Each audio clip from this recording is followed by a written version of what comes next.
This meeting is being held in compliance with the Brown Act.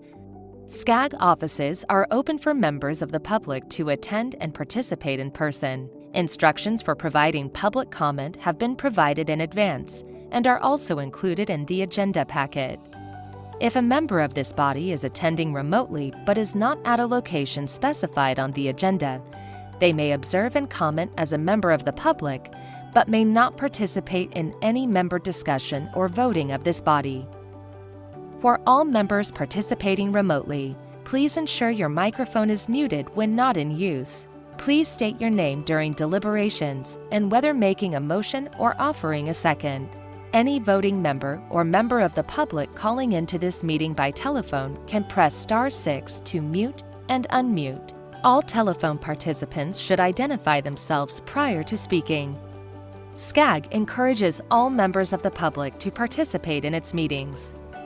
We are committed to holding meetings accessible to people with disabilities. For members of the public requiring ADA accommodation, please call 213-630-1410. SCAG offers free interpretation services for members of the public needing information in another language. Please call 213-236-1895.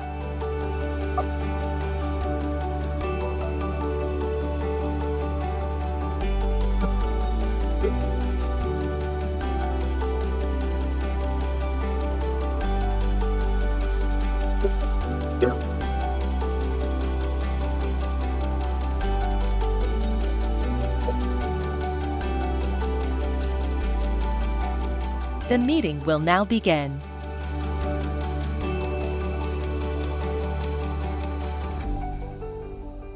Good morning and welcome to the December 5th Community Economic and Human Development Committee meeting. I'd like to ask Madam Clerk Parman, do we have an agenda, a quorum today?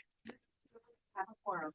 Thank you very much. Now that we've confirmed quorum, will ask in his last meeting. I know there's a number of last meetings today for individuals who've served this committee and SCAG, the SCAG region very well, but we'll ask Marshall Goodman to lead us in the Pledge of Allegiance.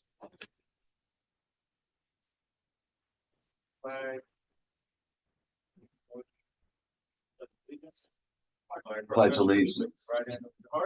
Ready, begin. I pledge allegiance to the flag of the United States of America and to the republic for which it stands, one nation under God, indivisible, with liberty and justice for all. Thank you very much.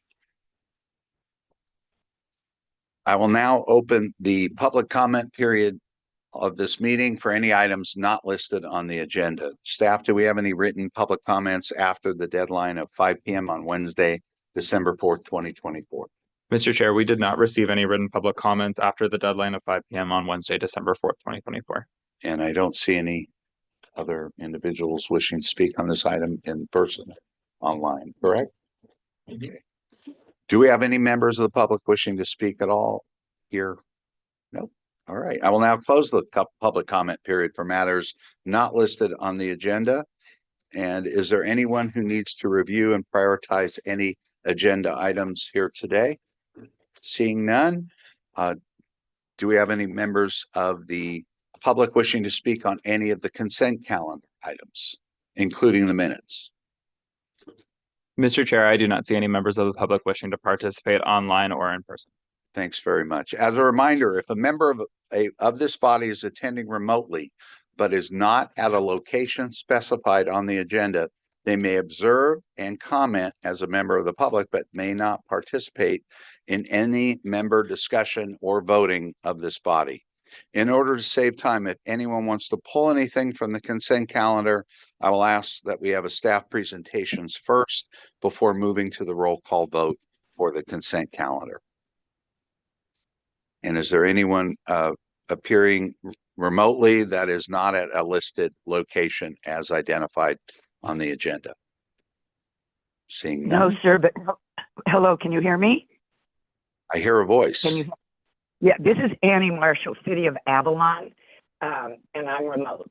So I just wanted to let you know, and I'm at the proper location. Very good. And you're on, okay, thank you. Catalina, thank you. Okay. If no one wants to pull any agenda items, can I ask for a motion to approve the consent So calendar? move, Finley. Second, Items, Bucknam. agenda 1 and receive and file 2 and 3. You're fast, both of you. So we have a motion by Finley, a second by Buck. Wendy. I take my lead from her. And I'll ask the Madam Clerk to do a roll call vote on that, or? Yes. Okay. Thank you. This is for the consent calendar. Cindy Allen. Wendy Bucknam. Yes.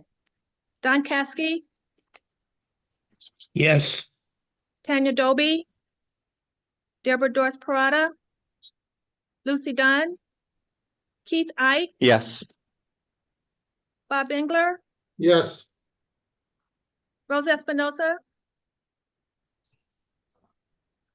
Wayman Furman, Margaret Finley, Yes. Martin Fuentes, John Galbert, Yes. Milo Garcia, Marsha Goodman, Aye. Mike Estelle, Yes. Mark Henderson, Yes. Cecilia Huff, Yes. William Hutsey, Yes. Linda Johnson, Yes. Kathleen Kelly. Yes. Yes. Thank you. Tammy Kim, Matt Levere, Yes. Jed Liano, Yes.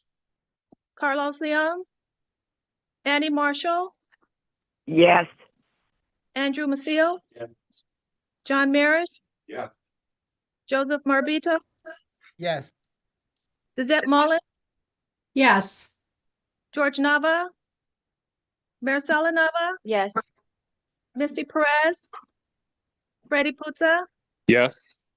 Rocky Road, Yes. Sonny Santinez, Present. David Shapiro, Yes. Becky Shevlin, Yes.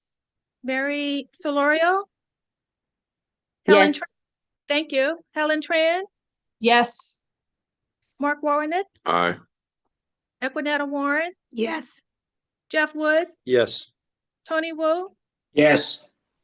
Frank Yokoyama, and Frank Zaranian. Thank you. Chair, the consent calendar, item 1, and receive and file items 2 and 3 passes with 32 yes votes, 0 no votes, and 0 abstentions. Thank you very much. Excuse me, Chair. Yes. Wasn't on the roll call, Gary Boyer. This is my last meeting, so you may have taken me off for last time because I don't have a name tag Hopefully either. not prematurely. Okay, that's okay. I don't see anything Okay, I will, world changing here today, one but moment. I vote yes, You Okay, vote. if it thank- counts. Thank Thank you. you. That makes it 33. 33. From Downey. I wasn't called either. I'm sorry, can you repeat your name? Claudia Frometa from the city of Downey. Yes, could you tell me if you're at a posted location? I don't have, My secretary responded on my behalf and posted the agenda from our city council conference room. Go ahead. Take the vote. go ahead and take the vote. Yes. Okay, Configure. thank you.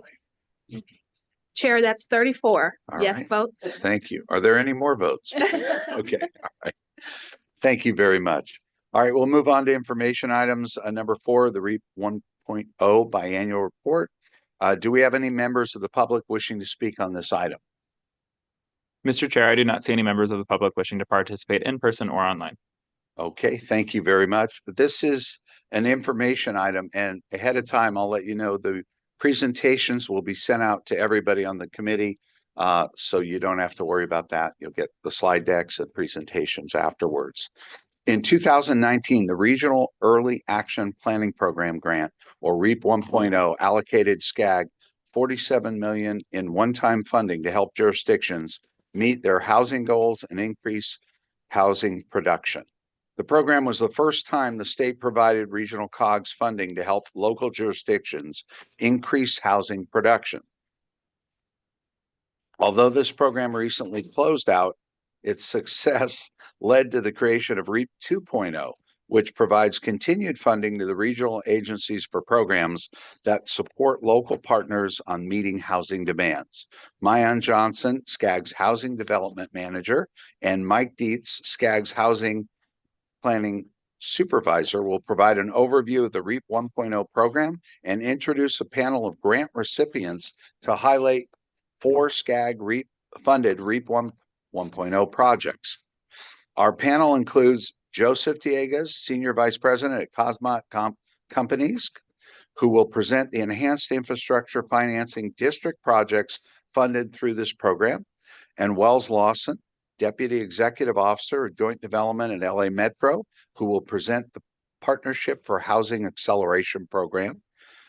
And then Myrani Anaya, Multimodal Mobility Toyboat Administrator at the San Bernardino County Council of Governments, who will present on the Sub-Regional Partnership Program projects, and Melanie Smith, Director of Regional Development at Gateway Cities Council of Governments, will present on the formation of the Gateway Housing Trust and other housing projects and tools. We thank all our panelists for attending and sharing their work. Please note, we'll take questions at the end of all 4 presentations, so you can take copious notes and get the questions ready for afterwards. In addition, staff has made available the handouts, which you will have as mentioned before. I will now ask Mayan Johnson, Housing Department Manager, to begin the presentation. Thank you, Chair Shapiro, and good morning, members of CEHD. I'm Mayan Johnson, Housing Department Manager. Before I turn it over to our Housing Planning Supervisor, Mike Dietz, I did want to emphasize, for those who were here about 5 years ago, when our housing program was just RHNA, it was, here's a RHNA number, see you in 8 years, and there's no funding tied to any of this.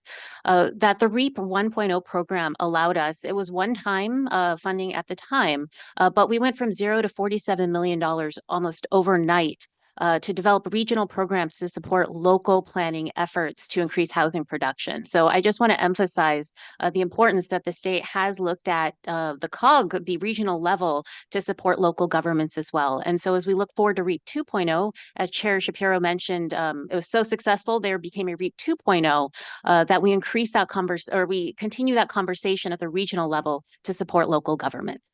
So with that, I'd like to turn it over to Mike Dietz, who will go over some highlights of our REAP 1 program.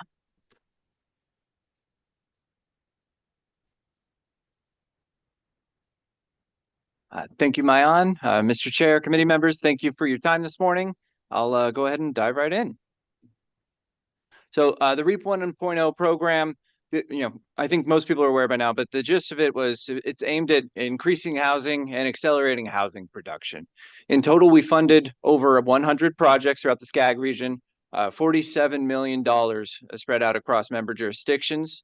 You can see on the pie chart here, more than half of that money was in our sub-regional partnership program, the SRP program, which is essentially a partnership between SCAG and jurisdictions, and allowed them the flexibility to help craft their own projects and kind of tell us what they need. But a lot of money also went into the SCP program, Sustainable Communities program.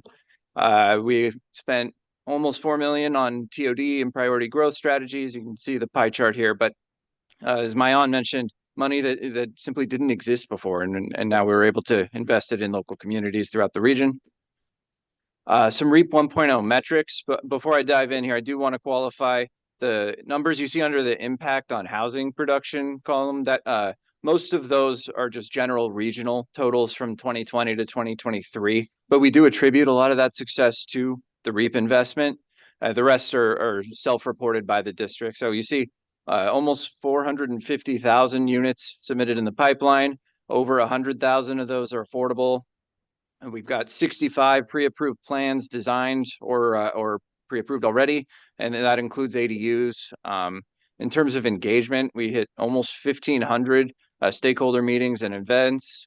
And another one that I think is a big one is almost 800 elected officials engaged. So even though it's a SCAG facilitated program, it certainly doesn't end at SCAG. And I think that kind of comes across in the engagement numbers.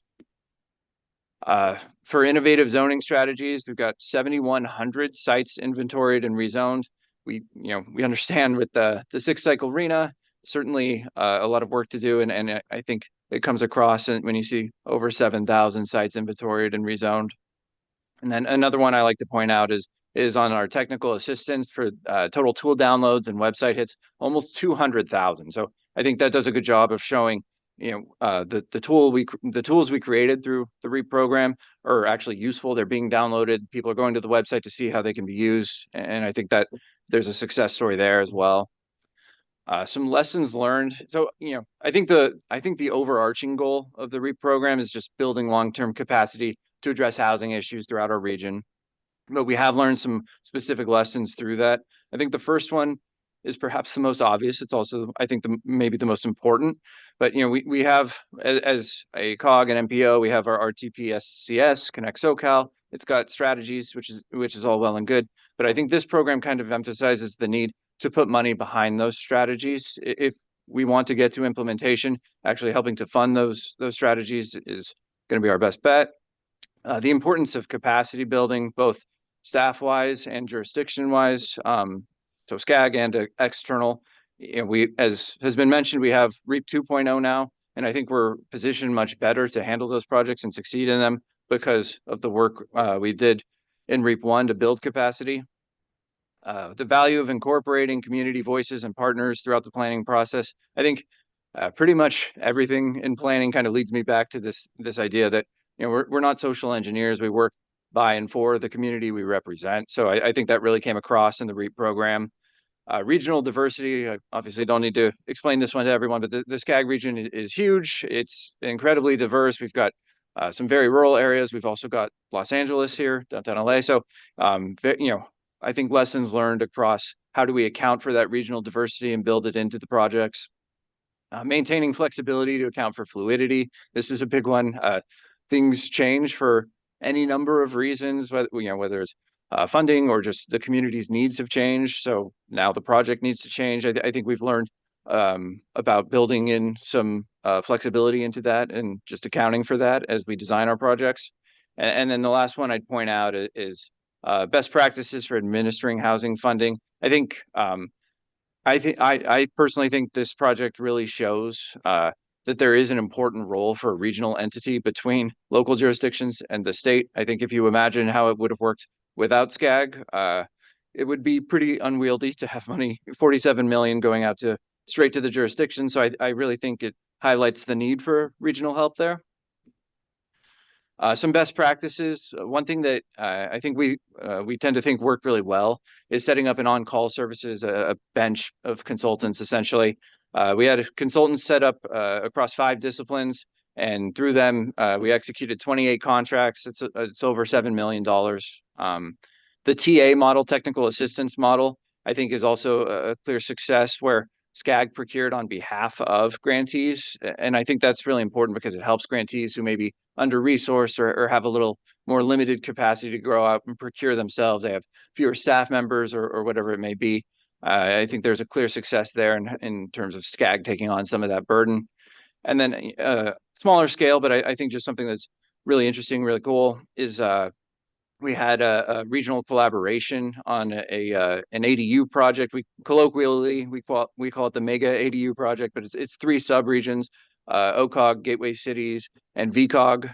Developed like a shared ADU resource and interactive website, and I think that was a success because one, it highlights the ability for kind of cross-jurisdictional collaboration, but 2, it resulted in fewer procurements, which, as everyone knows, if you have to go out to procure less, that's time and money saved.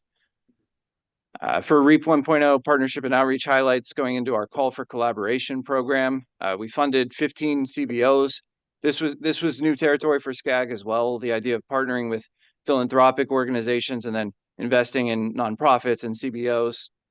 We reached in total across mediums about almost 17,000 participants, which obviously it's a big number, which is a good thing.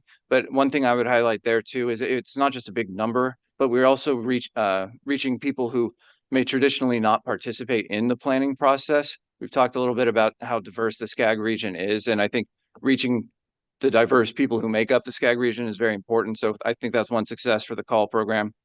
HPLA, our Housing Policy Leadership Academy. We ended up with 154 participants across, they represented 34 jurisdictions.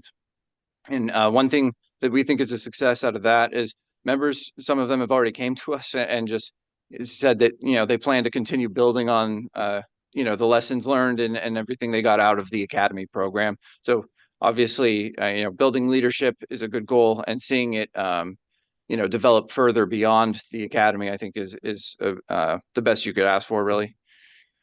The big one, the SRP program, sub-regional partnership. This I think is what's most important about this is just aligning resources with the sixth cycle RHNA. When you look at the sixth cycle, it's a massive leap over the fifth cycle, certainly some sticker shock there. So putting resources behind that and helping our communities meet those goals, I think is pretty critical.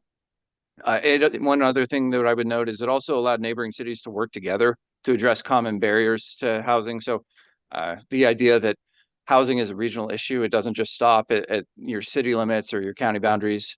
And then, it resulted in a number of plans, policies, activities, toolkits. I could go on that were either adopted or they're going to inform future work. So just laying the foundation to help meet our housing needs in the future as well, not just the sixth cycle. For technical assistance and tools, I've mentioned the TA model a little bit before, where SCAG would go out and procure on behalf of jurisdictions. I think, this really kind of lays a strong regional foundation for housing, but it also helps tackle issues that have broad applicability or relevance. It's not just one jurisdiction, but it could be useful to, many jurisdictions throughout our region and even beyond our region. Some examples would be the other to residential conversions. You see the toolkit there is the picture on the right. But we had a study on preserving naturally occurring affordable housing, development streamlining, grant writing, just a number of resources that I think the TA model worked really well for. And one other thing I'd like to highlight is just replicability.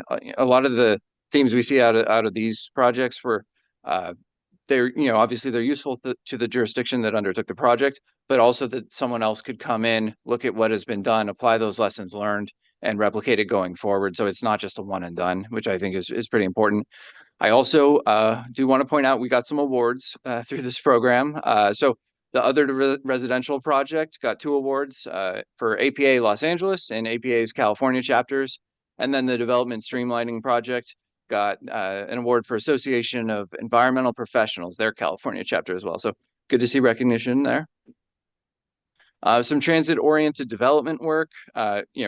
They have their formal titles. You see SCAG, Regional Rail Station Area Housing Analysis, and the Metro Partnership. But I think of them as a MetroLink project and the Metro project.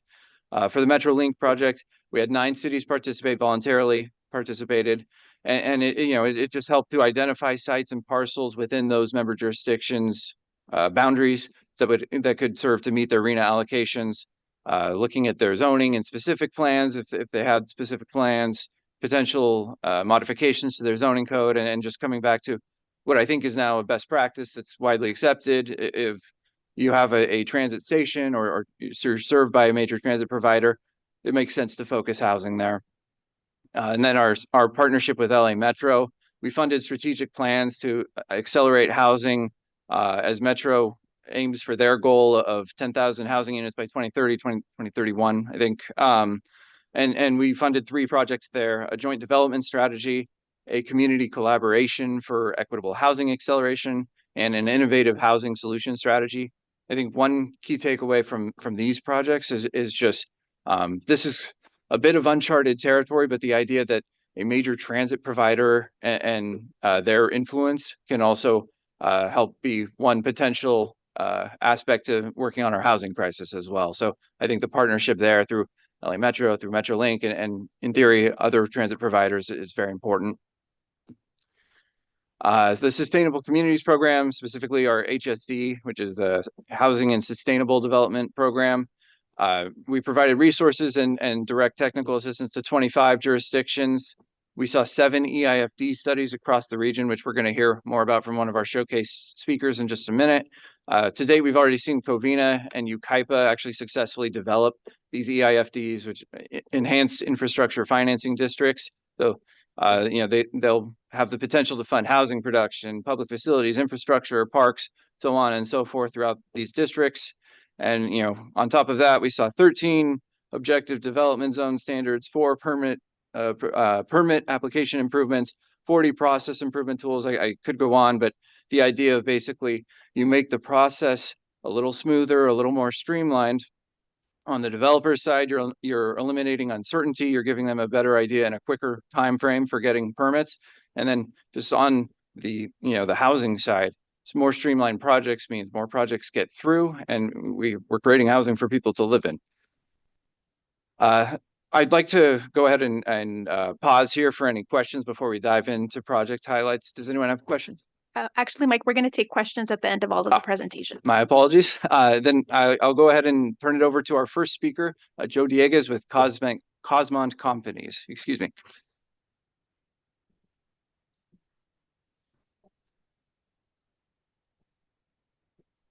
Thanks, Mike. Good morning, Chair, members of the committee. Trying to make sure my slides are available. All right.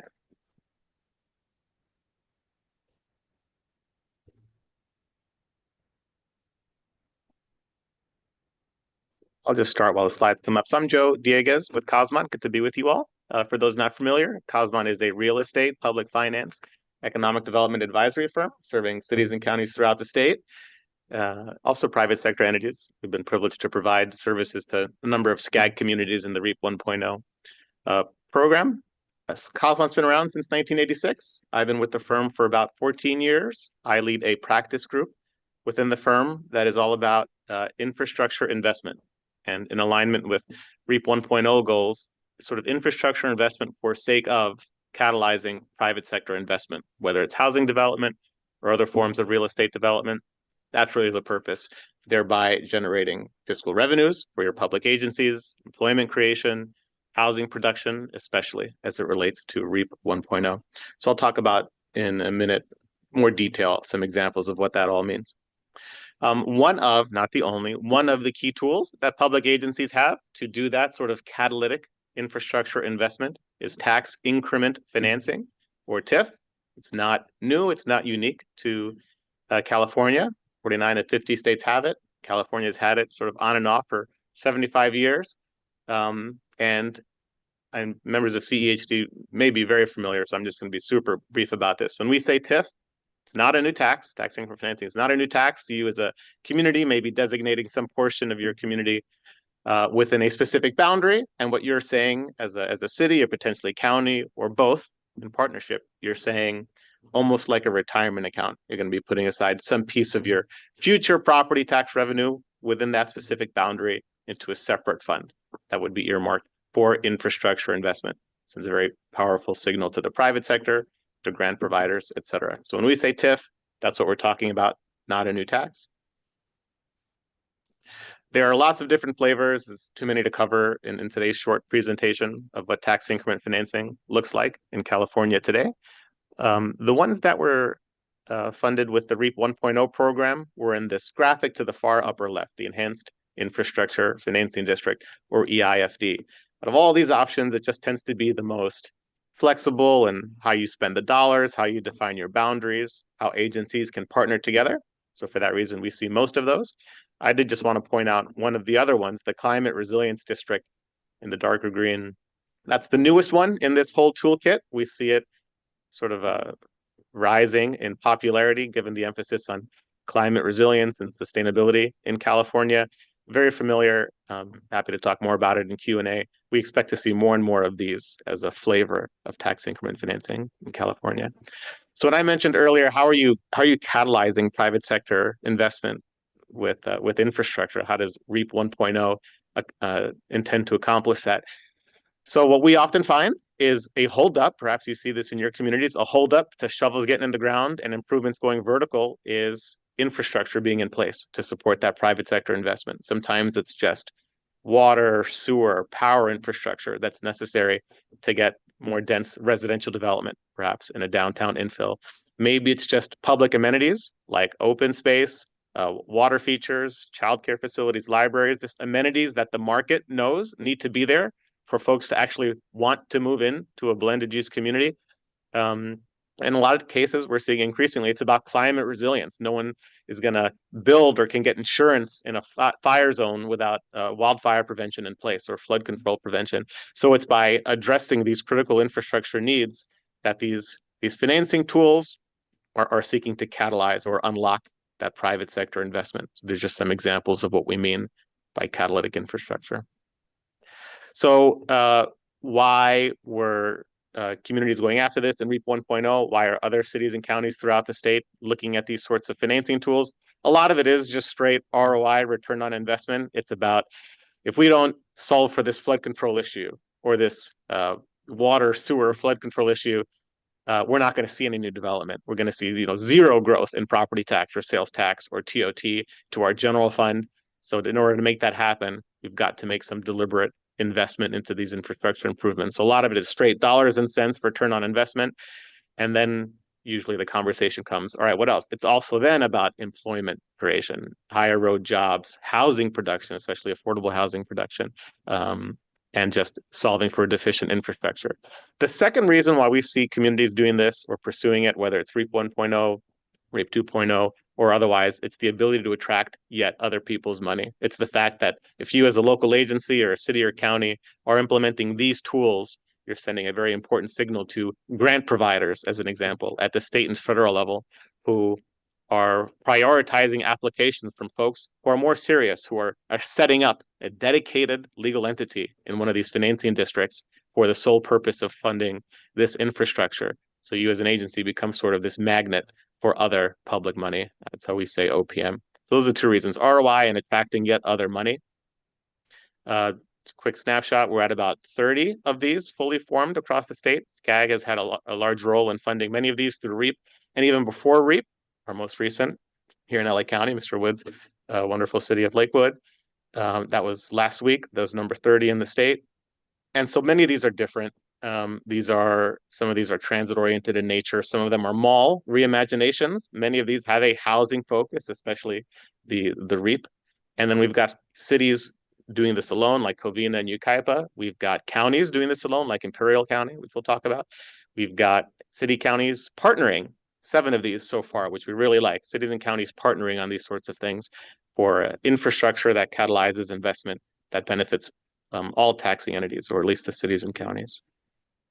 So SCAG's involvement, it's certainly been in the context of REAP 1.0, but has also been beyond that.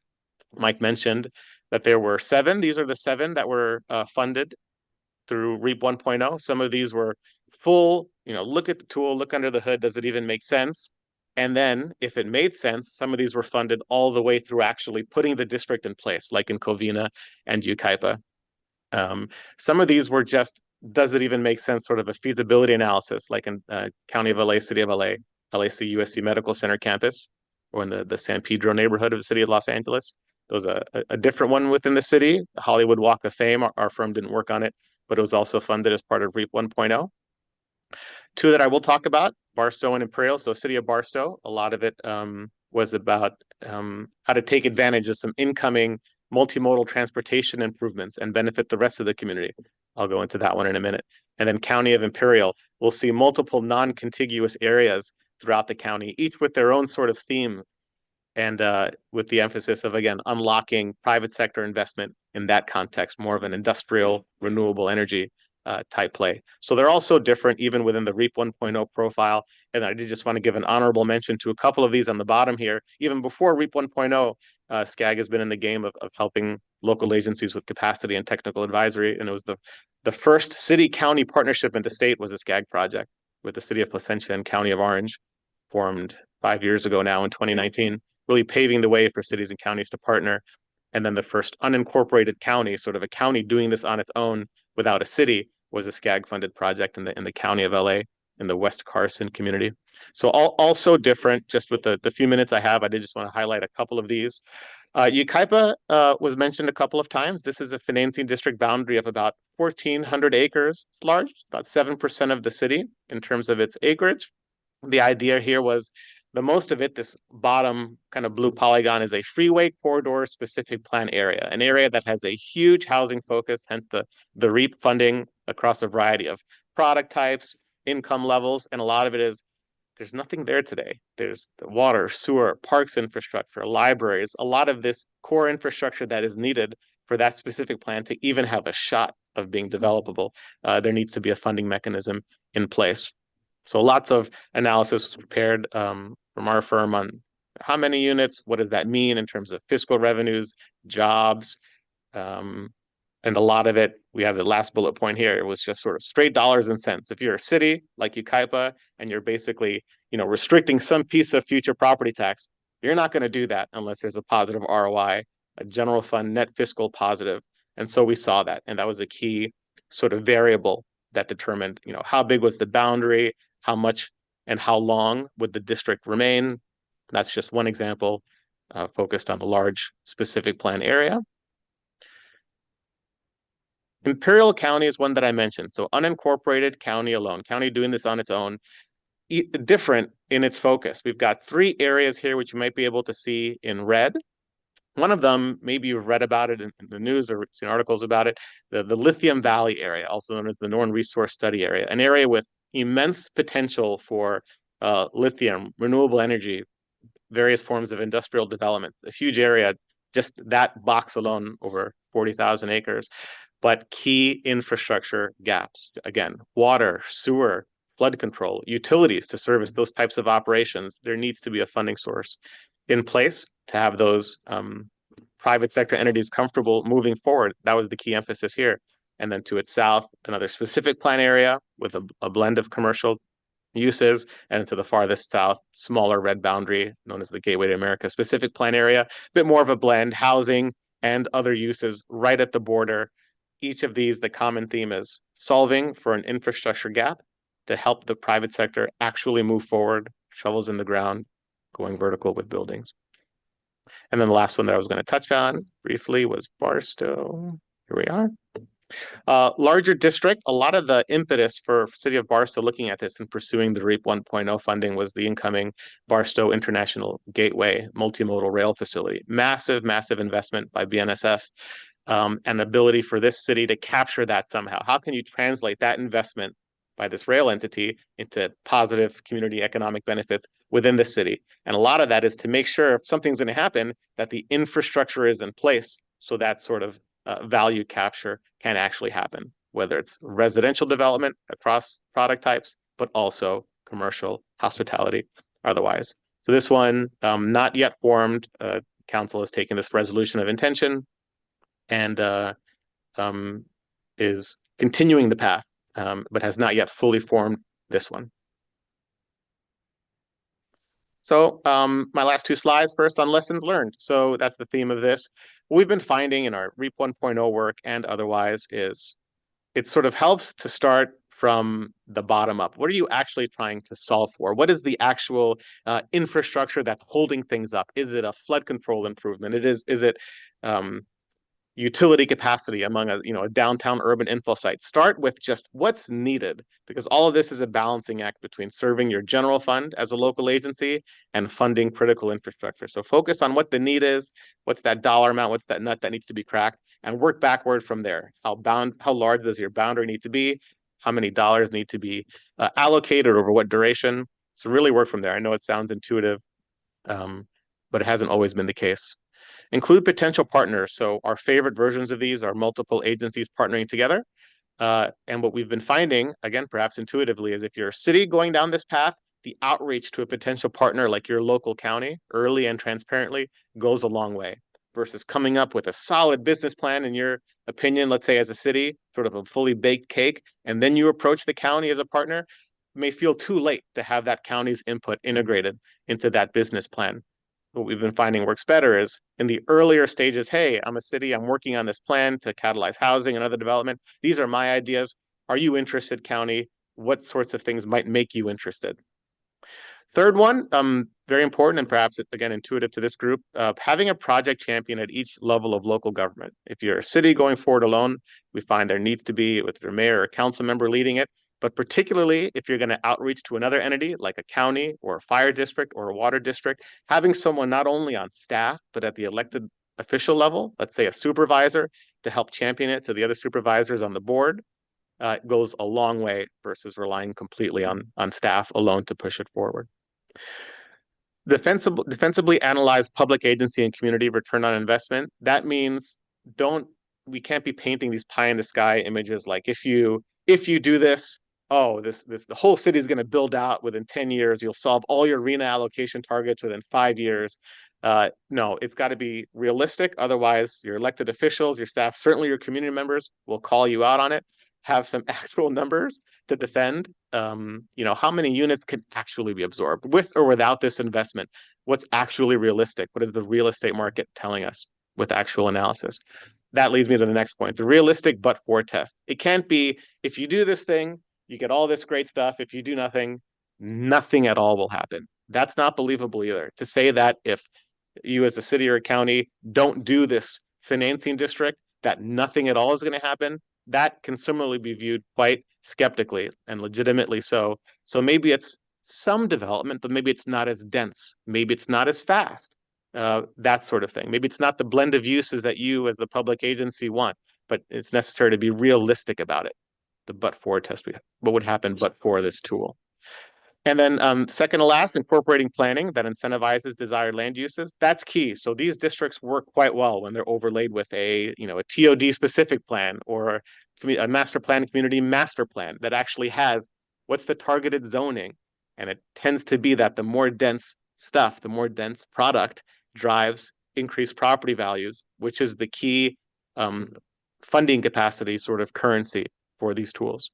And the last piece is complementary funding. We don't expect anyone to say that these financing tools alone can solve all the problems. We say that they work best because they attract yet other money, whether it's grant sources, whether it's private sector investment, and it's needed to make these things work well. These tools on their own are not a recipe on their own for success, not a guarantee of success, but they do attract the other components that really do create these successful funding strategies. So that's it. My last comment here is that the tools continue to evolve. There was legislation signed just 3 months ago that continues to evolve this financing district tool sets. When we talk about capacity building and technical assistance needed from organizations like SCAG, the legislature is trying to streamline the process to still make it easier. So in terms of like mailing and newspaper and website notices, there are bills like 1140 that have consolidated some of that noticing and streamlined it. There's specific legislation that aligns these with other funding sources. SB 761 allows these financing districts to actually go as long as 75 years, specifically in the case of funding transportation infrastructure, and specifically in the case that this federal program, the Transportation Infrastructure Finance and Innovation Act, I didn't come up with that, the TIFIA financing is used because that financing program has a longer tail for repayment, 75 years. And then the last point is Prop 4 was passed. So this goes to my comment earlier about those new climate resilience districts, very similar to these enhanced infrastructure financing districts, yet more money is now approved for these sorts of environmental, energy, water, and parks improvements. And we're already seeing more cities and counties now look at these climate resilience districts as the flavor of financing districts that may be most appealing to a grant provider that may be funded by Prop 4 to actually get that state funding for local projects. So that's it. Thank you for the time. I'll hang around till all the speakers are done for questions. Thank you very much, Joseph. We'll now turn to Wells Lawson, Deputy Executive Officer of Joint Development at LA Metro, who will present the Partnership for Housing Acceleration Program. Welcome. Thank you. I actually have some items to pass out if I could do that. Who do I hand those to? Yes, please. We can take that, but we don't take away from your valuable time. Good morning. Thank you for inviting me to be here. Wells Lawson. I run our joint development program at Metro. I have been at Metro about 10 years and have been honored to be part of a sea change kind of transformation of Metro's processes around joint development over the last couple of years, supported by SCAG. So with gratitude, I will present where we are in our process and what we've learned. So For those who don't know about the program, Metro's Joint Development Program has actually been around for decades. We have about 20 different projects completed to date, 2,200 units in our portfolio. This is the program through which we partner with private developers and communities and local jurisdictions to deliver transit-oriented development on Metro-owned property. We have chief goals here that have been around for quite a while, including encouraging a diversity of income levels around transit, making transit-oriented development more equitable. But of late, and in the context of the housing shortage, we have really focused our mission on building as much housing as possible, as quickly as possible for those who need it most. And we do this in part but with our land. So these development opportunity sites that we work on are continue to be delivered to us through Measure M, the program that funds Metro's transit expansion. So these sites are typically former construction staging areas. They're where we drop tunnel boring machines in. They're underutilized park and ride lots. And often they're adjacent to our stations. So they're great opportunities to do development.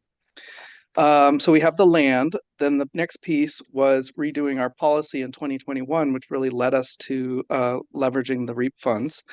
The board in that process, the Metro board, established a goal to deliver 10,000 units by 2031. So to grow the Metro Joint Development portfolio from its 2,200 units at that time to 10,000 units by 2031. And most of us in this room know how long development has taken. So that is a very ambitious goal. And the chart on the right here just shows you how ambitious in the context of our team that is. It essentially is a 10-fold increase in the rate of production. So with that goal in front of us, magically REAP 1.0 showed up and allowed us to really look at what we could do internally to meet this challenge.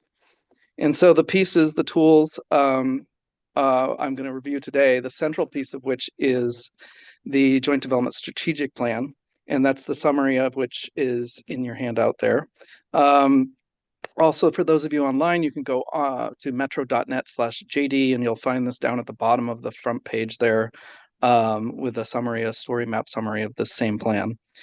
So the strategic plan looked at the inventory of housing of our sites that were out there and winnowed those down just to those that are viable for development. In fact, not just viable, but actually very good development opportunities. Again, the goal was to move fast, identify what we call low-hanging fruit so that we can move these projects forward and make this housing goal. A number of those opportunities are park and ride sites. So SCAG also funded a consolidated parking study. We know that less than 6% of our riders actually access Metro by car. And we looked at the park and ride lots, a lot of which are underutilized, and looked at rather than one by one, we looked at them as a system. So for those people that are traveling inbound or kind of in the dominant flow, we could see them working together as a system where perhaps you can take one park and ride out of service because adjacent park and rides were also underutilized and we knew demand could shift there. So that was a very important strategic step that unlocked 9 of these sites for development. And then we looked at our own processes. We did a deep dive internally looking at where we hit delays, where we're not being as efficient as we could be with SCAG, with REAP 1.0 funding. We hired a consultant that assisted us in an acceleration strategy that really did a very deep dive, looked at other agencies and how they streamline their projects, looked at the systems not just in our team, but beyond, where we get hung up within Metro, and then developed a whole system of 27 different acceleration strategies, which were adopted by the Metro board in 2023. Among the most important of these are listed here was the formation of a developer bench. So essentially pre-qualifying a bench of developers to be available to act on these 20 sites as we deliver what we call mini RFPs or site-specific RFPs that move the process very quickly.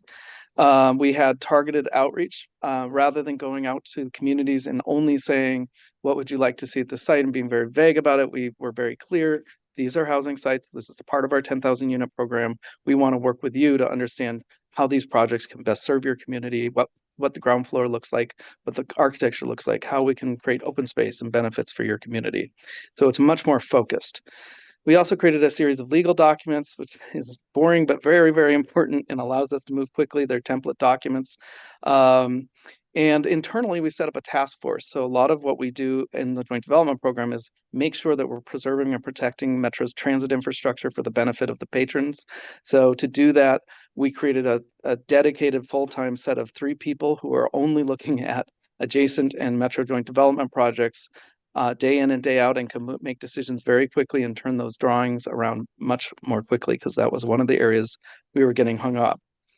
And then, as sort of alluded to, we streamlined the RFP process itself. Everything now is online.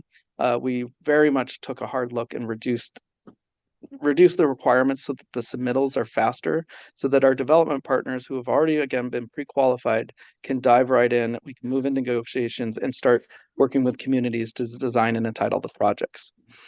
So just kind of little snapshots of some of the things we did with the housing accelerator work. One was advanced feasibility studies. This is the idea of just making sure we really understand what infrastructure is on the site, what the environmental conditions are, anything Metro could do in advance of having a developer, just to make it move quicker when a developer is brought on board. And that really, incidentally, has led us to some of the REAP 2.0 work as well. We also created a methodology for what we call neighborhood AMI. This looks at rent and income levels in the station area or the area around the proposed joint development project. And that allows us to address that equity piece and more directly meet the needs of the community and make sure that we're supporting their housing picture where they're at.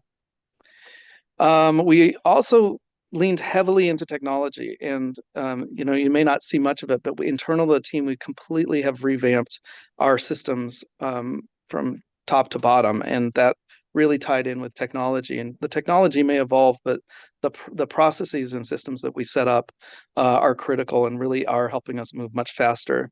You can see a snapshot on the right is a version 1.0 dashboard of our housing progress. It's available at metro.net/JD. And then you can just see internally, we have systems that really track down to the task level where we're experiencing delays. So our kind of feeling is we may be able to report out in a couple years' times, more on an evidence basis, where we're hitting delays or where we're accelerating and where we're actually finding that we're moving faster because of some system or process. We also stood up a housing lab, the Metro Housing Lab, as part of this. And their central question was, how can we build faster, cheaper, and more equitably? One of the first things they did was look at some of these remnant sites. I mentioned the low-hanging fruit. Some are a little more odd-shaped, but are viable potentially for temporary interim housing. And so we worked to be really more proactive about identifying which sites within the Metro inventory could support interim housing. We call that the Accelerated Shelter Action Plan, ASAP. We also looked at community-based ownership models, community land trusts, et cetera, different ways of delivering on the social housing vision. And we looked at the innovations in the construction and process of delivering housing itself. So integrated project delivery, we looked at the streamlining and standardization of unit plans. We definitely looked at the prefabricated offsite manufacturing. The image here in the upper right is a snapshot of a database that was created that inventoried all the projects that we found in LA, or the Housing Lab really found in LA County, that are examples of offsite manufactured housing, and sort of evaluated their success and their, to the best extent possible, the cost savings, if any, that may have existed. So, and I just will say the Housing Lab has been very helpful. The REAP money allowed us to hire a senior and junior fellow who have been with the Housing Lab and still are. They are kind of bull in China, in a bureaucratic China shop in a way. Like they're sort of there to disrupt, and it's been a very productive situation. You never know what will stick to the wall, and we have a really great relationship with them, saying, "Why aren't you doing it this way?" And then we explain. But in the process of explaining, we kind of recognize, oh, we maybe could do this differently.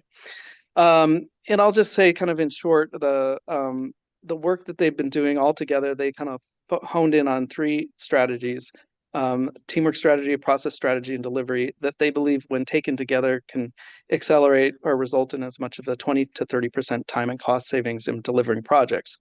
So those are the types of things they're bringing. The teamwork side is just about that design, bid, build process, looking at alternatives, where perhaps there's integrated project delivery that I mentioned. The process is looking at how could you streamline some of the approval process with respect to unit plans and modular facilities within the cities. And the other is, of course, the modular modern methods of construction and seeing how those fit in. So it's been like I said, a very productive relationship. And I think Metro has certainly, our program has changed substantially over the last 2 years. And I will just say it's in large part due to the 1.0 money that was made available and got us there. So thank you. Thank you very much. And next we'll turn to Mayrani Anaya, Multimedia Mobility Administrator of the San Bernardino COG, who will present on the Subregional Partnership Program projects virtually, I believe. Hi, good morning, everybody and committee members. I apologize that I am not there in person. I'm actually covering for Suzanne Peterson, who is the Council of Governments and Equity Programs Manager at SBCOG. But I worked on these programs while I was at SCAG and while I was at SBCTA before I transitioned roles. So I'll be giving a brief overview of our REAP 1 SRP program highlights.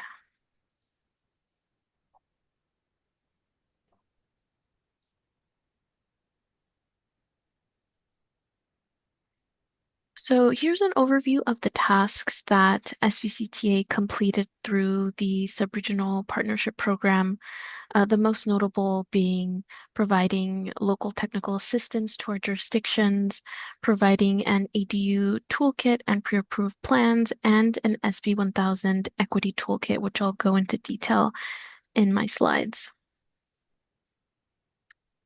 For our technical assistance, we provided assistance to the following cities, and the help that we provided ranged from supporting planning staff with their housing element, reviewing their housing elements for compliance, and having contract staff on site to directly help city and planning staff with any housing policies, rezoning, and just general housing element assistance.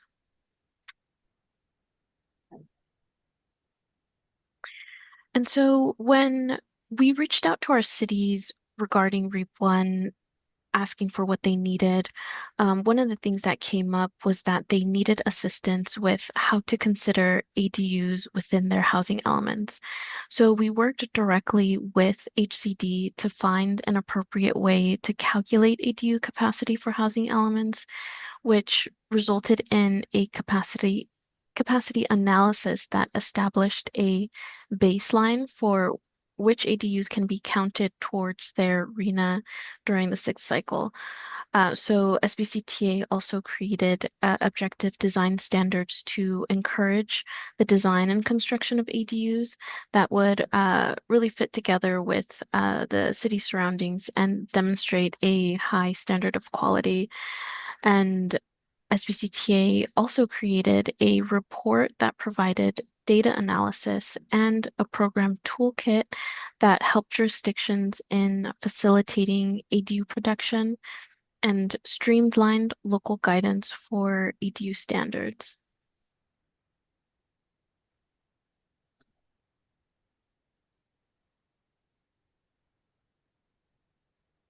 And so in this next slide, these are examples that were created of the 13 conceptual design plans that included elevations, floor plans, and preliminary window, door, and electrical and installation notes for jurisdictions.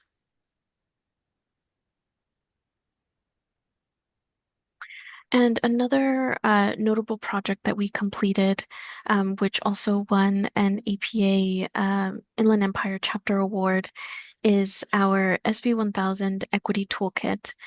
So this is a web-based tool which can be found at sb1000toolkit.com.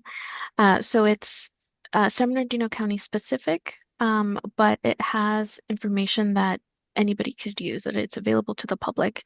So the goal was to develop a regionally focused resource for our member agencies and stakeholders to help them comply with SB 1000.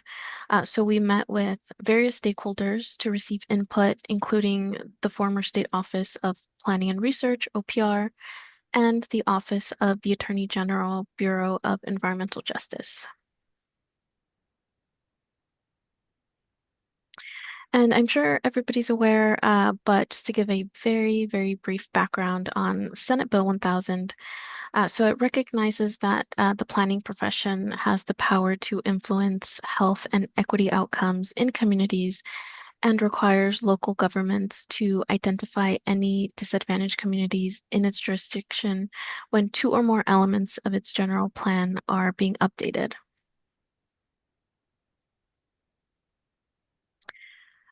So once a jurisdiction has determined that they are subject to SB 1000, similar to other elements in the general plan, there are generally three main steps to putting together an EJ element. There's the existing conditions analysis, an engagement phase, and a policy development phase. So this is where our toolkit comes in. And I'll give a brief overview of all of the components, but we really wanted this to be a kind of a one-stop shop for our jurisdictions to move them forward with their EJ elements. Embedded within the website, we have 3 data dashboards that conduct the data analysis for the jurisdiction. So a lot of the data work is done for them already. And it includes an equity community analysis showing the breakdown of disadvantaged communities, a race and ethnicity analysis, and a hazard vulnerability analysis. So all of the data that's necessary, the analyses, cities can come in and click the drop-down menu and choose their city, and all of the data for them will be pulled up on these dashboards. We also have tutorials, including videos, for how to use our EJ summary dashboard that summarizes all of the data from each individual dashboards that I just mentioned. And after a jurisdiction has completed their data analysis, and outreach has been completed, jurisdictions can start the final phase of SB 1000, the SB 1000 process, which is to develop their goals, policies, and actions. And so cities can go back into our website and use our EJ Builder tool to build the language of EJ goals, policies, and implementation actions. And as part of the website function, users can create an account and save the language that they want to revisit, go back to, or use directly into their website account.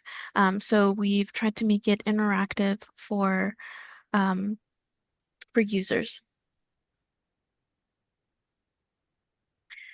And within their EJ element, jurisdictions must minimally address 6 topic areas, which includes reducing pollution exposure, promoting food access, promoting physical activity, promoting public facilities, promoting safe and sanitary homes, and providing civic engagement, which is why the EJ Builder comes in handy, because it provides you with the language for each of these topic areas. And lastly, the toolkit website contains a resource library with fact sheets and summaries, including a summary of the Office of the Attorney General's comment letters, so jurisdictions won't have to go through each comment letter one by one. We've summarized them and posted them on our website in the resource library. And so the work that was done for this toolkit was very extensive, because we wanted to make sure that we provided a valuable resource for our jurisdictions to use in order to comply with state law. And that is the end of my presentation. I'm happy to take questions at the end. Thank you, Mairani. We'll have Melanie present now. Melanie, I believe you're online.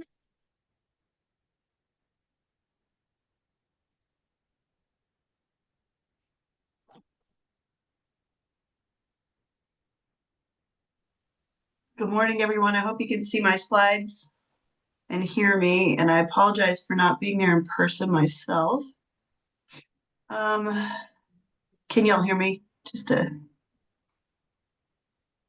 Yes. Oh, great. Thank you so much. Great to back clean up here on this panel, talking about the accomplishments that we've all had from the REAP 1 grant funding, and I'm going to speak about some of the things we've worked on in the gateway cities, Southeast LA County, and on behalf of our 27 cities. We articulated and developed a pretty comprehensive program with our REAP 1.0 funding, and I'm only going to talk about a few of the elements this morning. We spent some time helping our cities build a strong foundation of affordable housing policy, talked specifically about inclusionary housing approach that we took. We thought it was important to foster conversations about affordable housing, which can be, hard conversations, we know, as our cities were adopting their, working on developing and adopting their 6 cycle housing elements. We thought some tools could be of assistance to them.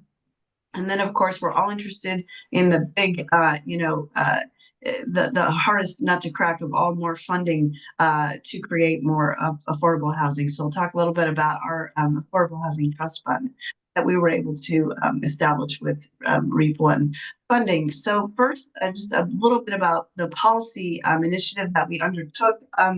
A few of our cities in our subregion had adopted inclusionary housing policies prior to the start of the 6th cycle. Those, Long Beach had a long process to develop a policy, and then some of our smaller cities had done so as well.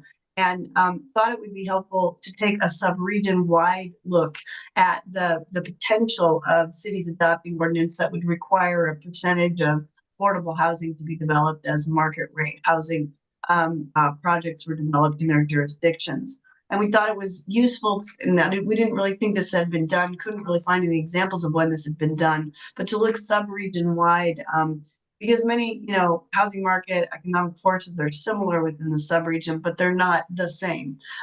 So we could look across the sub-region, sort of striate it into different tiers. I'll talk about that. And then develop specific guidance for specific parts of the subregion, and that we could really develop specific programs that could be and guidance and help that could be useful to all of our jurisdictions. And then we wanted to very specifically provide most of the technical analysis needed to develop an inclusionary program in order to save members' cities time and money. So to get member cities, 75% of the way there to developing a policy if that was something that they wanted to do. So the strategy development took a little less than a year. Started with, of course, background market research and review of existing conditions, and I think very importantly, engagement with key stakeholders, including our member jurisdictions, but also housing developers that were active in the region, to understand the constraints and opportunities that they had experienced in the subregion. So then we were able to develop really and determine the feasibility of inclusionary requirements in our jurisdictions, as well as to determine the levels of in lieu fees that would be recommended, again, that would be economically feasible for developers who didn't want to develop the actual housing, but who on site or couldn't do so, but could then pay in lieu fees instead, and developed a nexus study to determine the fee levels. The nexus study wasn't really required, but we wanted to go that whole link so that there would be some basis for the in lieu fees that were being recommended. And then also developed a calculator and a model ordinance, FAQs about inclusionary housing so we can educate folks about it. Basically, 75% of the resources that cities need, and that you could then take and customize to create their own programs. So, we looked at both the rental market and the ownership market. We're able to striate the subregion into 3 different tiers based on rent levels that we're seeing throughout the subregion, and so that there would be different economic conditions for each of those in each of those tiers that might change the parameters of a program then that would be developed and that would be feasible. And then we were able to look at what to recommend inclusionary requirements across the tiers. And not every type of housing, affordable housing, was recommended to be included in inclusionary programs. And multifamily housing wouldn't necessarily pencil to include affordable housing requirements, to layer affordable housing requirements on market rate projects in every tier, for example.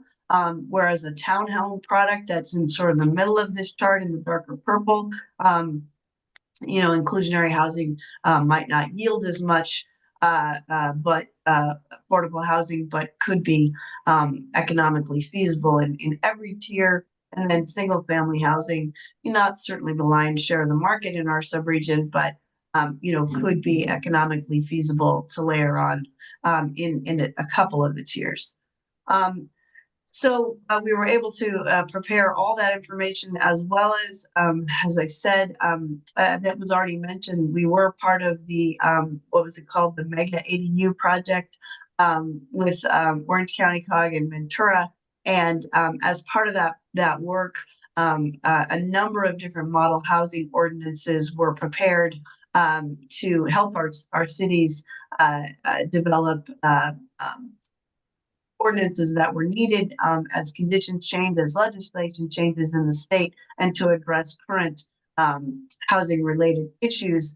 And so a number of model ordinances were prepared and provided to our cities, but also the inclusionary housing ordinance exists as well.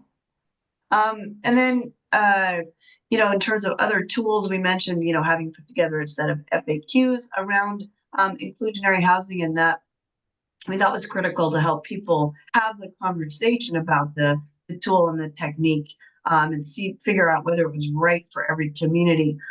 Also thought that we wanted to really focus in on some help for our jurisdictions in terms of engaging their communities in conversation about affordable housing. And we did a number of things with regard to that, including developing a database of community-based organizations by city, so we could encourage CBO partnerships to start to form. And that's a tool that we're continuing to update even today and expand, working with our jurisdictions to do so that we can really have a helpful resource for folks as they seek to do very inclusive community engagement and really expand the reach that they have. And then we also developed I think what was a pretty unique tool for our region. We called it it's an infographic. We called it a housing continuum infographic, and we developed one of these for each of the cities in our subregion. We wanted to help folks understand the range of income categories that we consider when we think about affordable housing, so that it's not one monolithic thing. What is extremely low income housing? What income category does that correspond with? What's very low income? What's that income range? What's lower? What's moderate? What kinds of jobs do people have who make those kinds of incomes? And then what, do folks own or do they rent if they're in that income category? What's the tenure of housing ownership? And then what's that housing cost burden that residents are facing when they're in each of those income categories? So you can see it's, quite substantial. We looked at the housing cost burden, so folks paying, greater than 30% of their income for housing, and then severe cost burden, so folks paying more than 50% of their income on housing. So we wanted to really bring to life, what are these conversations that we're having about affordable housing? What is the need? What does it look like?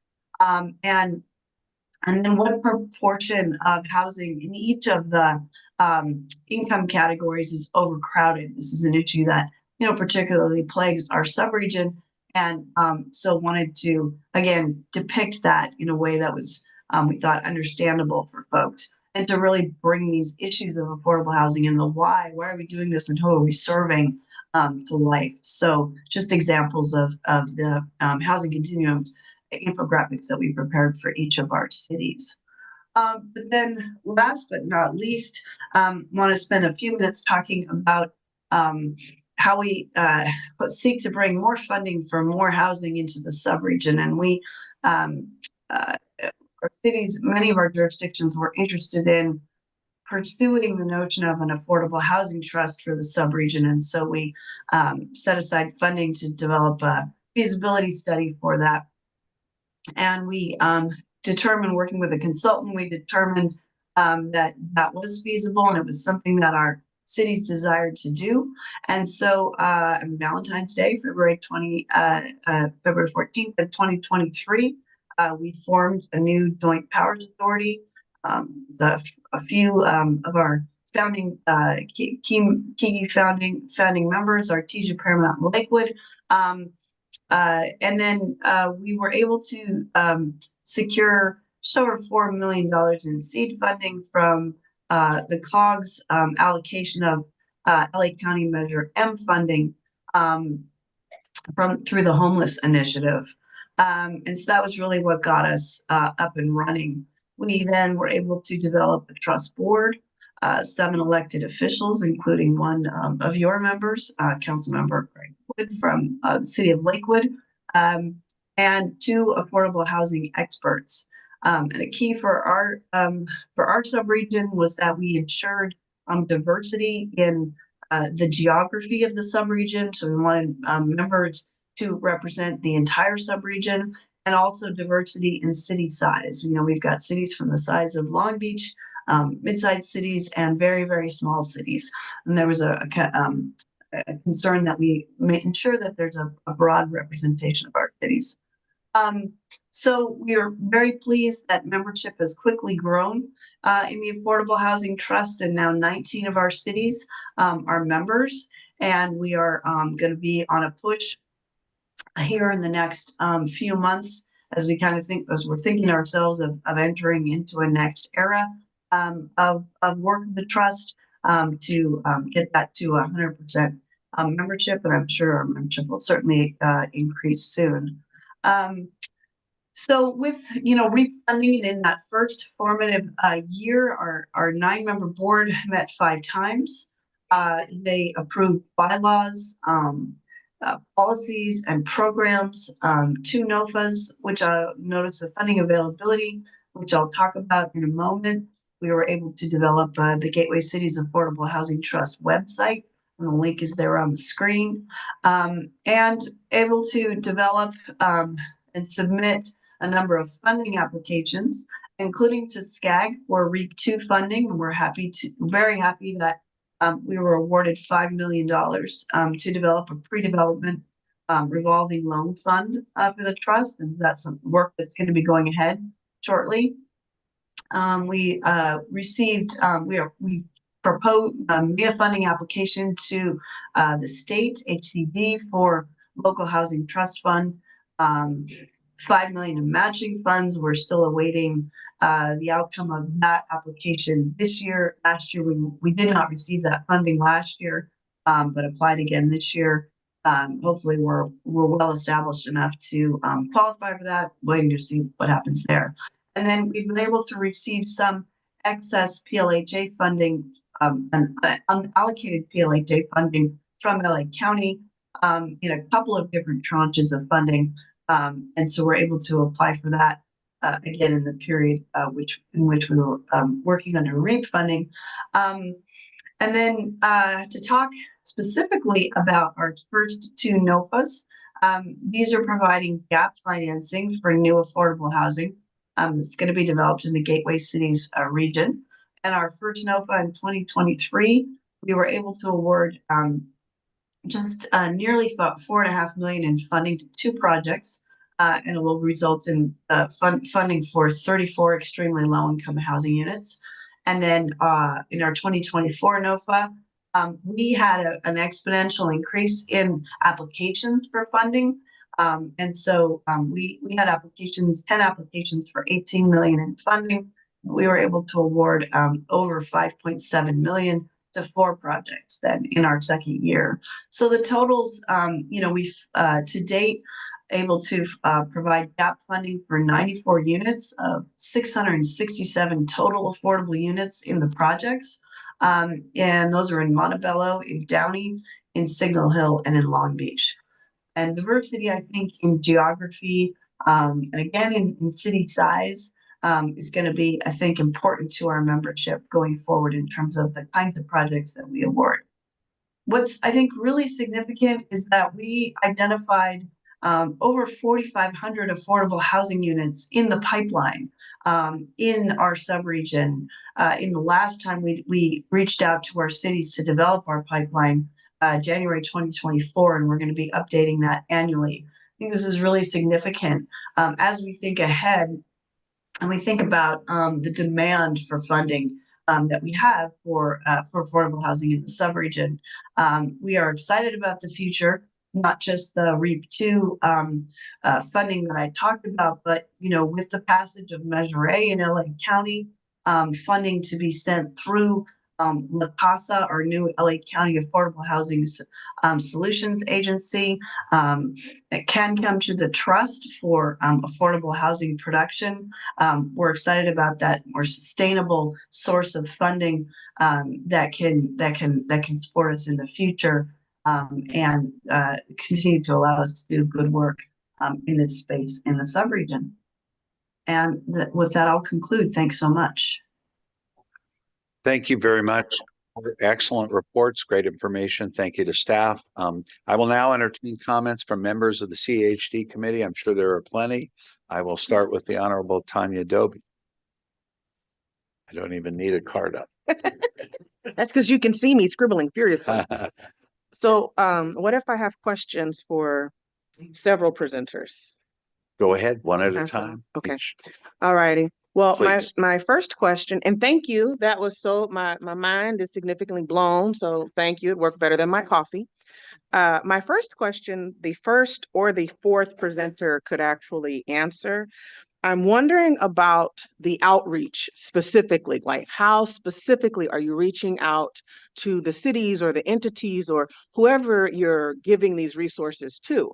Because I know as a super tiny city that a lot of what I learn in here. Like I have to physically be in this room, and that is how I become aware of it. So with that being said, and either of you can answer, I'm good either way.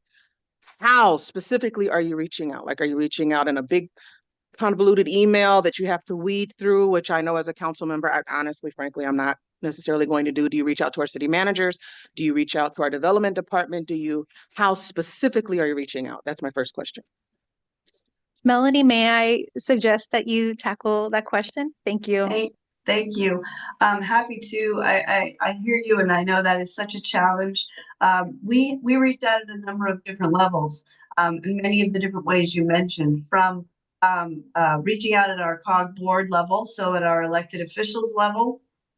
And also we have a number of different standing groups and committees. So our city managers steering committee and our policy committee is definitely, I think, a really important group, and we take information to their monthly meetings. We have a planning directors committee, and we have kept in constant contact. We use them for special workshops, around specific products, or we always just continue their continual touch point. Our public works officers join them as well at times. And then, it really depends on the project, but we would convene special working groups of our cities as well as need be. So yeah, really critical to share the information and to just to continue. I think it's a process of continual engagement. As you said, it can't be just one time. And we tend to go back and back and back, and we do have these standing groups that allow us to do that. I hope that helps. Yes, I'm going to find the Orange County equivalent of what you mentioned because I'm part of the OCOG. But thank you very much.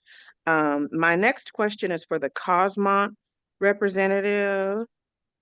Is that Fran still here? Hi, Fran. So you mentioned a few times that the complementary funding becomes attracted, like once you put these things in place. So how are they attracted? Like, do we enter a portal once we begin these processes? Is there a ferry that comes to my council meetings and goes out and tells them to contact me? Like, I want you to clearly define for me what them being attracted means. I wish it was the ferry. No, it varies by grant source. The leader in that was State Department of Housing and Community Development that came out with their pro housing designation program. They're the first ones to come out and say explicitly, if you do one of these financing districts, you're getting 2 or 3 more points on their scoring rubric explicitly for their applications. So they were the first ones to come out of the gate. That's the most probably direct example. Others were like when Redondo Beach started going down the path, they weren't even done forming their financing district, and they went after some Prop 68 kind of open space, urban forestry type grants. This for wetlands restoration in their case. They submitted with their grant application a whole narrative about the financing district, the fact that they had not only the city council on board, but the county board of supervisors. And when they won this $5 million, which they did of Prop 68 open space grant funding, the award letter talked about this demonstration of dedicated funding, so separate from the general fund, a financing district, but very importantly, the multi-jurisdictional cooperation between the city and the county. So it's a little bit of the storytelling that's a part of like every grant application, but it's also just knowing what their scoring rubric and addressing their points with this financing district. So it varies by grant source, whether it's in the rubric or more about the storytelling. And then my point on the private sector is it's the same deal. Private sector doesn't have a scoring rubric, but the private sector developers that work with cities and counties, they kind of know the difference between a general fund budget line item that can just disappear when the next administration comes in versus a separate legal entity being set up that has a longer term time horizon with a specific purpose like infrastructure. Theirs is very much more that sort of what's the real deal, what's really going on here type of So signal. it makes us more attractive. We're not actually attracting. So that was okay. Yeah, you could say it that way. Yeah. Because you said attracted. I was like, oh, they're gonna know what I'm doing. This is so great. I don't have to do anything else. But it makes me more attractive. Yeah. Like lip gloss and foundation. That's right. Yeah, Okay. we say they're marketing tools just as much as their financing tools. Very cool. Yeah. Okay. Thank you. Thank you. And then my last question was for the third presenter. I want to know what the OC equivalent of that would be. Because that's that's amazing for LA County. Like, congratulations to them. They're huge. They get lots of things. But the Orange County equivalent, or even just access to the information that was gathered, is that a feasibility if you are in Orange County with no access to the metros? It was the metro guy. So and our Orange County friends can correct me if I'm wrong, but an OCTA is the Transit Authority for Orange County. Yeah. That would be the parallel agency. Please correct me if I'm mistaken. That does something. Thank you. Thank you. The Honorable John Mearsh. Thanks so much. I was interested in there was discussion of nexus studies, and I'll tell you why I'm interested in it specifically, because a lot of these state laws, RHNA and so on and so forth, people may not know that in California there is a constitutional provision that unfunded mandates are not allowed. So that if the state imposes upon the cities a mandate that's going to cost money, the state has to fund it. And that's Article 13B, Section 6 of the state constitution. But for all of these housing laws, the Sacramento, interestingly, adds a provision that says, well, this shall not be considered under Article 13B, Section 6, an unfunded mandate, because cities can charge fees and taxes to cover the costs. Now, we know that adding residents and housing and development creates new costs. And I think nexus studies will show those costs do not pay for themselves. I know people say, well, we've got a broader tax base, but all of those studies say that the new development will not pay for itself.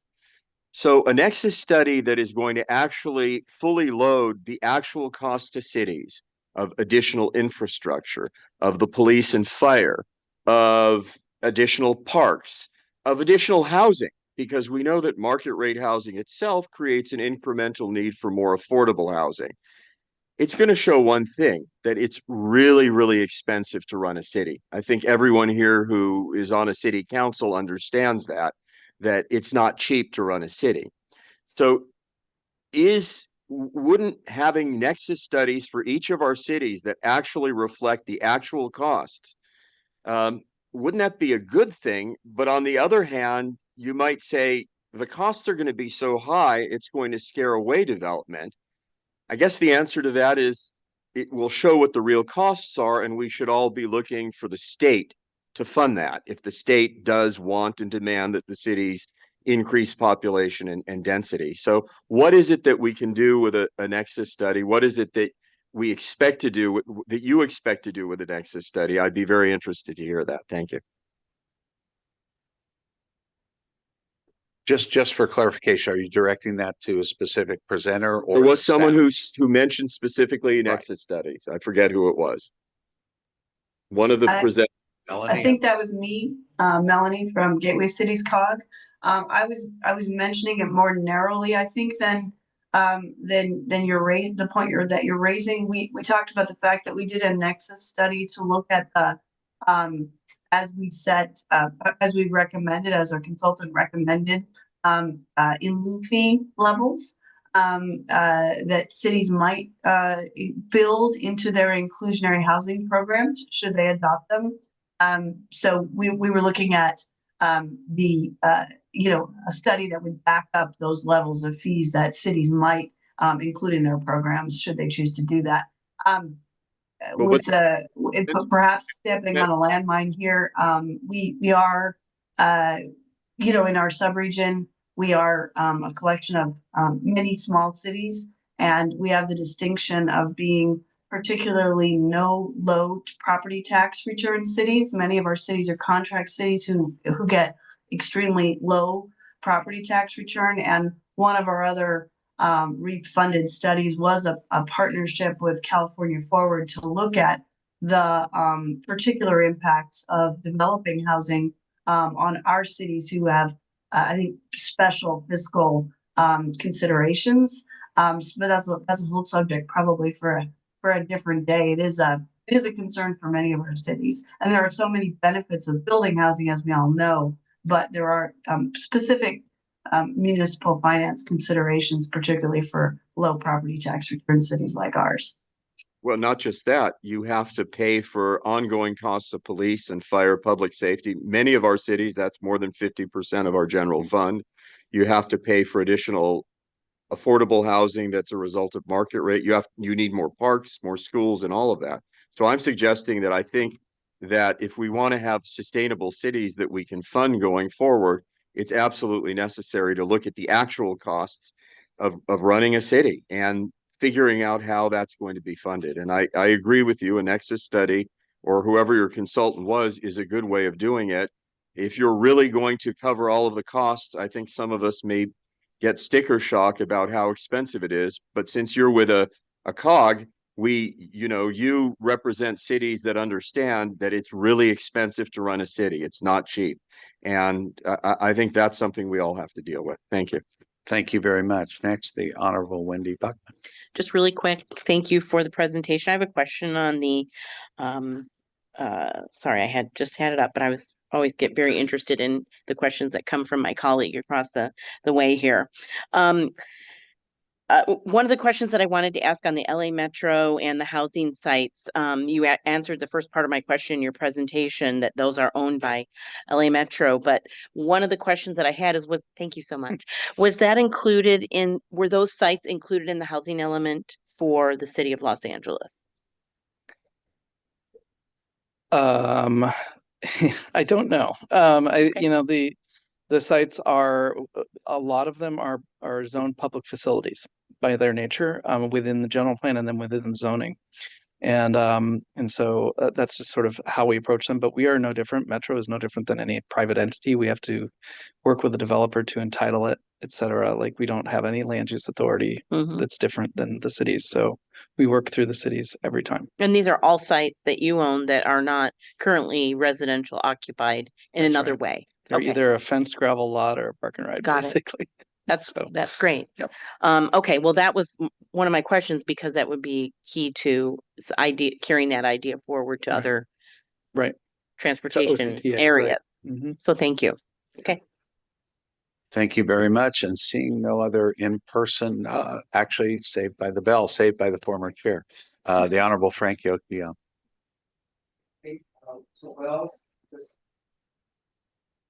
Thank you to all the presenters, and thank you, Wells.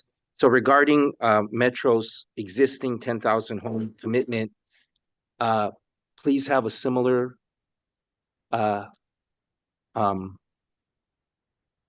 commitment for the Southeast Gateway line. And on Right. behalf of the cities of Cerritos and Artesia, which I represent on the regional council, we're looking forward to a similar commitment from Metro in cooperation with the Southeast Gateway line. Thank you. Yeah, well, we're eager to meet you there. So Thank you. Thank you. Thank you very much. Seeing no other cards raised, one more. Go ahead. I'm sorry. Just a request, the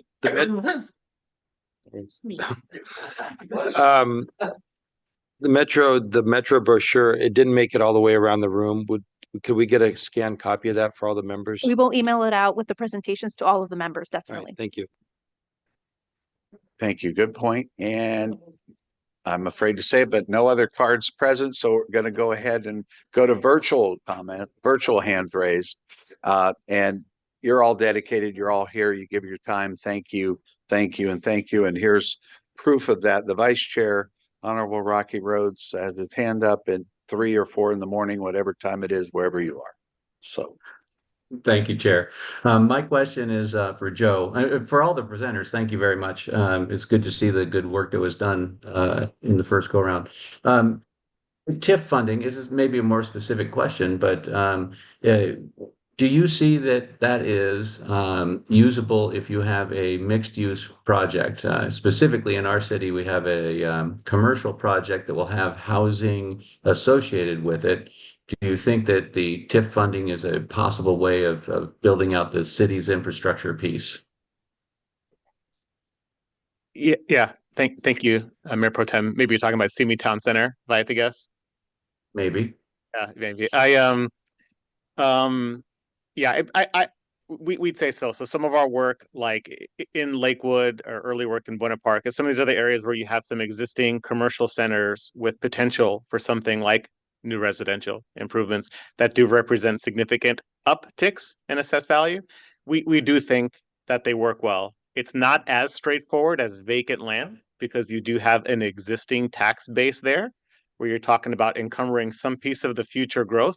So it's just a little bit more nuanced of an exercise to make sure you're being a little bit more focused on not essentially bankrupting the general fund for the sake of the financing district. So capturing the upside without over encumbering the inflationary growth that's going to happen anyway on your existing retail or whatever might be there. So it can work, just slightly more nuanced. So thank you. Thank you. Thank you very much. Seeing no other virtual hands raised, we'll move on.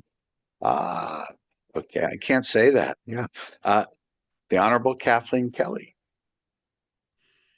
Just snuck it up there. The first takeaway from the first presentation was what we need now is more money. And I want to underscore that truth. Now that there has been so much appropriate help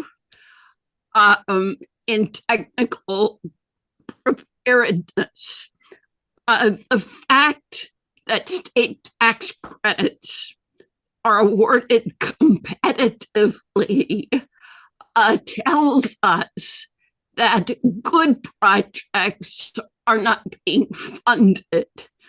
What gets funded are are superlative projects, but good projects which have gone through a local permitting process are not being funded. So there's no fault on the part of local government. And what we find in the Coachella Valley is that excellent affordable housing projects which meet workforce needs are not doing well in that competitive process because we don't have high density transit corridors. And it's a real chicken egg issue. Once the housing is built and the demand is present, the transit system will grow. But you can't create a transit corridor before the housing exists. It doesn't have customers. So I just want to underscore that really prominent truth for our legislative advocacy that there's plenty of evidence. Local government is not the impediment to further housing. Funding is the impediment to further housing. And so the state doesn't need to carry around a baseball bat. It needs to carry around a checkbook.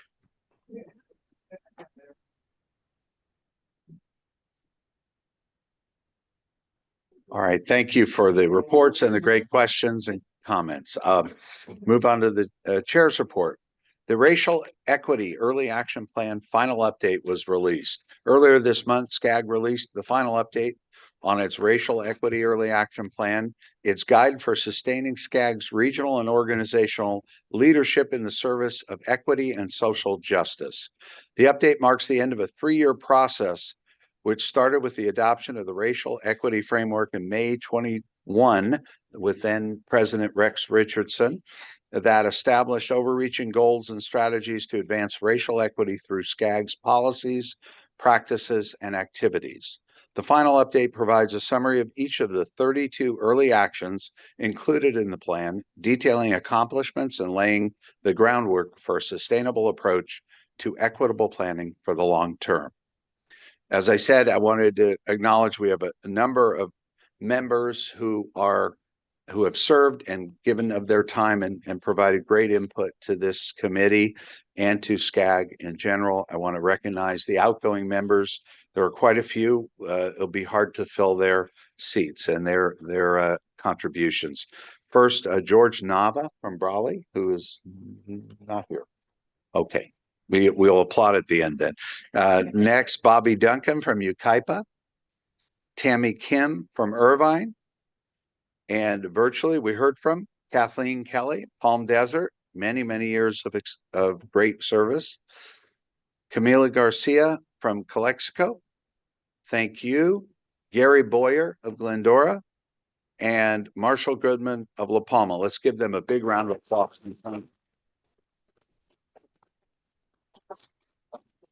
And come back and visit because you'll enjoy these great presentations. I know. Thank you.